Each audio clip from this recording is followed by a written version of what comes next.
ஜெய் ஸ்ரீராம்.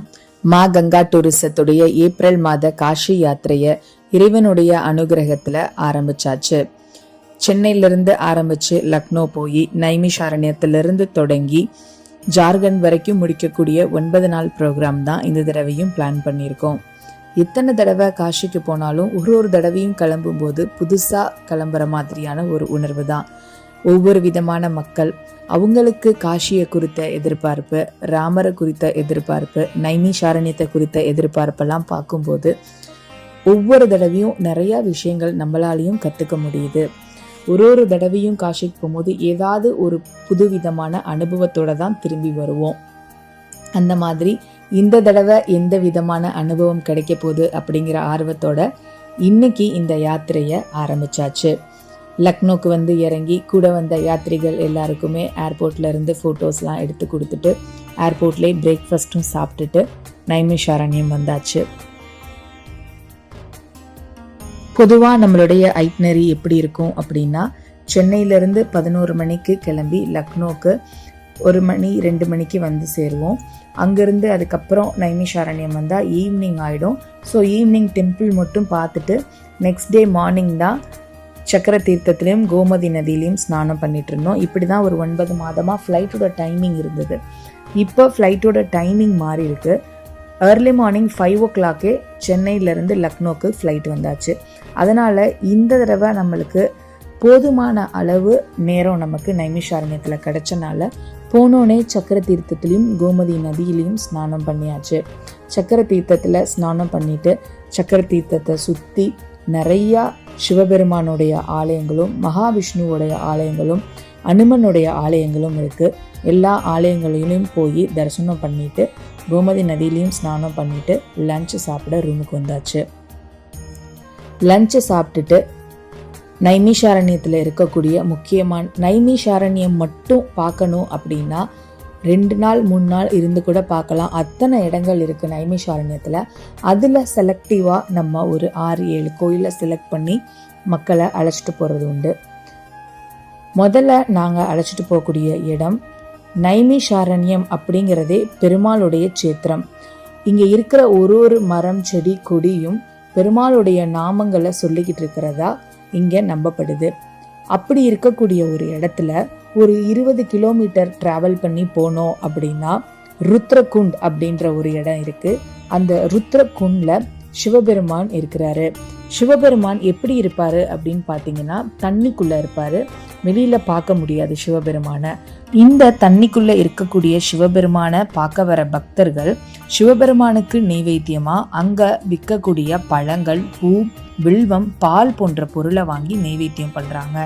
இதுல என்ன விசேஷம் அப்படின்னா, பொதுவா ஒரு நீர்ல பால் ஊற்றும் போது அந்த பால் வந்து அப்படியே படர்ந்து போகும். இந்த இடத்துல பால் ஊற்றும் போது இந்த பால் நேரா உள்ள இருக்கக்கூடிய சிவபெருமானுக்கு போகுது அப்படின்னு நம்பப்படுது. அது மட்டும் இல்லாம இங்க பழங்களை தூக்கி அந்த தண்ணிக்குள்ள போடுறாங்க. தண்ணிக்குள்ள சில பழங்கள் உள்ள போயிடுது, ஒரு சில பழங்கள் மேலே திரும்பி வருது. அந்த மேலே வர பழங்கள் வந்து சிவபெருமான் வந்து நமக்கு பிரசாதமாக கொடுக்குறாரு அப்படின்னு சொல்லிட்டு அந்த பழங்களையும் வீட்டுக்கு எடுத்துகிட்டு போகிறாங்க. அதே மாதிரி ஒரு இலை வந்து தண்ணிக்குள்ளே விழுகும்போது மிதக்கும் அப்படின்னு சொல்லுவாங்க. இங்கே வந்து நேராக அது உள்ளே போயிடுது. இது உள்ளே போகும்போது சிவபெருமான் நம்மளுடைய அந்த நெய்வேத்தியத்தை ஏற்றுக்கிறாரு, பிரசாதமாக அவர் ஏற்றுக்கிறாரு அப்படிங்கிறது இங்கே நம்பப்படுது. நைமிஷாரண்யம் வந்தால் இந்த ருத்ரகுண்டை கண்டிப்பாக உங்களுடைய பக்கெட் லிஸ்டில் வச்சுக்கோங்க. அதுக்கப்புறம் தேவராஜ பெருமாள் 108 திவ்ய தேசத்துக்கு போய் பெருமாளை கண்குளிர தரிசனம் பண்ணி அங்கே கொடுக்கக்கூடிய பிரசாதங்களும் வாங்கி சாப்பிட்டுட்டு சந்தோஷமாக வந்தோம். இப்போ நீங்கள் பார்த்துட்டு இருக்கக்கூடிய இந்த ஆலயம் திருசக்தி தாம். 3 சக்திகளையும் ஒன்றாக கொண்ட ஒரு ஆலயம்னா இந்த ஆலயம். சிவன், விஷ்ணு, துர்கா அப்படின்னு 3 சக்திகளும் இந்த ஆலயத்தில் இருக்கு. ஒரு தடவையும் இந்த கோவிலுக்கு வரும்போது மனசு அவ்வளோ புத்துணர்ச்சி அடையும். இங்கே வரும்போதெல்லாம் நம்ம மாகங்கா டூரிசத்தில் மொத பயணப்பட்டு வந்த யாத்திரிகளை நினச்சி பார்ப்பேன். அவங்களுக்கு இங்கே வந்தப்போ ஒரு மிகப்பெரிய ஒரு அனுபவமாக இருந்தது. அவங்க நம்ம கூட பகிர்ந்துக்கிட்ட உணர்வை ஒரு தடவையும் நினச்சி பார்ப்போம். இந்த கோவில் ரொம்பவே ஸ்பெஷலான ஒரு கோவில். இங்கே ஒசரமாக இருக்கக்கூடிய இந்த சத்யநாராயணனை பார்க்கும்போது மனசுக்கு அத்தனை ஆனந்தமாக இருக்கும். பின்னாடி இருக்கக்கூடிய அந்த துர்கா தேவி அத்தனை உயரமாக அவ்வளோ பெருசாக இருந்தால் கூட அந்த துர்காவை பார்க்கும்போது மனசுக்கு ஒரு சாந்தமாக இருக்கும். இந்த இடம் மனசுக்கு ரொம்ப ரொம்ப கூட வர எல்லா யாத்திரிகளுக்கும் மனசுக்கு ரொம்ப நெருக்கமாக இருக்கக்கூடிய ஒரு ஆலயம் தான் இந்த திருசக்தி தாம். இன்னைக்கு வெள்ளிக்கிழமை இந்த யாத்திரையில் இருக்கக்கூடிய முதலாவது சக்தி பீடம் லலிதா தேவி மந்திர். நைமிஷாரண்யத்தில் இருக்கக்கூடிய லலிதா தேவி மந்திரை இன்னைக்கு வெள்ளிக்கிழமை போய் தரிசனம் பண்ணிட்டு வந்தோம். பொதுவாக நைமிஷாரண்யம் காலையில் நேரத்தில் ரொம்ப கூட்டமாக இருக்கும். நேரம் குறைய குறைய மாலை நேரத்தில் கூட்டம் குறைஞ்சிரும். ஃப்ரீயாக போய் எல்லா கோயிலுமே நம்ம தரிசனம் பண்ணிட்டு வரலாம். நைமிஷாரண்யத்தில் இருக்கக்கூடிய மிக முக்கியமான கோவில்களில் ஒன்று இந்த ஹனுமன் கதி. ஹனுமன் கதியில் உள்ளே போய் ஹனுமனை பார்த்தோன்னா அஜானு பானுவா பயங்கரமாக இருப்பார்.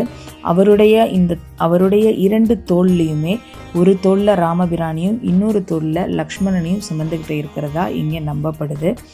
ஹனுமன் கோவிலிருந்து அப்படியே வெளியில் வந்தால் பஞ்சபாண்டவர் கோவில் இருக்குது. இந்த மாதிரி நைமிஷாரண்யத்தில் இத்தனை கோவில்களிலையும் பார்த்தா கூட இந்த தடவை ரொம்ப ஸ்பெஷலாக நரசிம்மருடைய கோவிலை போய் பார்த்தோம். ஒரு தடவையும் வரும்போது நரசிம்மர் கோயிலுக்கு போகணும் அப்படின்னு நினைப்போம், ஆனால் போக முடியல. இந்த தடவை கட்டாயம் போய் பார்த்தே ஆகணும் அப்படின்னு சொல்லிட்டு நரசிம்மர் கோயிலுக்கு போனோம். நரசிம்மர் கோயிலுக்குள்ளே நுழையும் போது ஏதோ ஒரு விதமான ஒரு உணர்வாகவே இருந்துச்சு. உள்ளே நுழைஞ்சோடனே முதல்ல பார்த்த காட்சி சக்கரத்தாழ்வார்.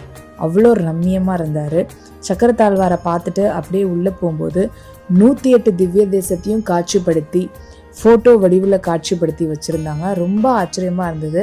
இன்னும் சொல்லப்போனால் இந்த கோவில் சவுத் இந்தியா கட்டமைப்பில் சவுத் இந்தியாவில் இருக்கக்கூடிய கோவில்கள் எப்படி இருக்குமோ அந்த ஆர்கிடெக்டோட இந்த கோவில் இருந்தது. ரொம்ப ரம்மியமாக இருந்தது.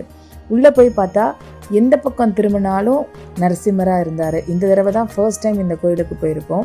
எந்த பக்கம் திரும்பினாலும் நரசிம்மராக இருந்தார். ஏதோ அகோபிலத்தோட தொடர்பு இருக்கிற மாதிரியே ஒரு உணர்வாக இருந்துச்சு. அதுக்கப்புறம் அங்கே இருக்கக்கூடிய ஐயர்கிட்ட கேட்டு தெரிஞ்சுக்கிட்டோம். இந்த கோவில் அகோபிலத்தில் இருக்கக்கூடிய பெரிய ஆட்கள் மூலியமாக ஏதோ அந்த கோயில் ட்ரஸ்டீஸ் மூலியமாக தான் இந்த கோவிலும் கட்டப்பட்டிருக்கு அப்படின்னு சொன்னாங்க. இந்த கோயிலுடைய முழு வரலாறு அடுத்த தடவை நைமிஷாரண்யம் வரும்போது முழுசாக தெரிஞ்சுட்டு உங்கள் எல்லாருக்கும் தெரியப்படுத்துகிறோம். ஆனால் இந்த கோவிலுக்குள்ளே 9 நரசிம்மர் இருக்காங்க. ரொம்ப நைமிஷாரண்யம் வந்தால் பார்க்க வேண்டிய கோவிலில் இந்த கோவிலும் முக்கியமான கோவில். அவ்வளோ ரம்மியமாக இருக்குது இந்த கோவில். ஜெய் நரசிம்மா. இன்னும் நிறையா இடங்களை காட்டணும் அப்படின்ற ஆசை தான். ஆனால் கூட வந்தவங்க எல்லாருமே எபோவ் 65 அரவுண்ட் 70 கிட்ட. அதுக்கு மேலே அவங்களால பார்க்குறதுக்கு ஆசை இருந்தாலும் உடல் ஒத்துழைக்கல. ரூமுக்கு போயிடலாம் அப்படின்னு சொல்லிட்டாங்க. அதனால் ரூமுக்கு வந்தாச்சு. இரவு உணவு நம்ம தங்கியிருக்கக்கூடிய ஹோட்டல்லே ஏற்பாடு செய்யப்பட்டிருக்கு. இரவு உணவு சாப்பிட்டுட்டு நைமிஷாரண்யத்திலே இன்றைக்கி தங்கிட்டு நாளைக்கு காலையில் கிளம்பி அயோத்தியா போக இருக்கிறோம். நம்ம கூட வந்த யாத்திரைகளில் ஒரு தம்பதியர்கள் கிட்டத்தட்ட ஒரு 7-8 தடவை காஷி யாத்திரைக்கும் அயோத்தியா யாத்திரைக்கும் வந்திருக்கிறாங்க. ஆனால் ராம்லல்லா கோவில் கட்டி இப்போ தான் முறையாக ராம்லல்லாவை பார்க்க வந்திருக்கிறாங்க. அவங்க ரொம்ப எக்ஸைட்டடாக இருக்காங்க. இந்த மாதிரி பல சுவாரஸ்யங்களோட நாளைக்கு அயோத்தியா வீடியோவையும் தொடர்ந்து பாருங்கள். எத்தனையோ பேருக்கு யாத்திரைக்கு வர முடியாமல் இருக்கும். இந்த வீடியோவை பார்த்துட்ருக்கிற உங்கள் எல்லாருக்குமே யாத்திரைக்கு வந்த பலன் கிடைக்கணும். நீங்கள் எல்லாரும் சீக்கிரமாக யாத்திரைக்கு வரணும் அப்படின்னு எல்லாமல்ல இறைவனை மனமுருகி வேண்டிக்கிறோம். மா கங்கா டூரிசத்தில் எப்பொழுதுமே காஷி தீர்த்தமும் ராம்லல்லா ஃபோட்டோவும் அவைலபிளாக இருக்கும். உங்கள் யாருக்காவது வேணும் அப்படின்னா மா கங்கா டூரிசம் நம்பருக்கு கால் பண்ணி நீங்கள் கலெக்ட் பண்ணிக்கலாம். தொடர்ந்து மா கங்கா டூரிசத்தில் வரக்கூடிய வீடியோவை பாருங்கள். நீங்களும் யாத்திரைக்கு வந்த பலனாடுங்க. ஜெய் ஸ்ரீராம். ஜெய் ஜெய் ஸ்ரீராம்.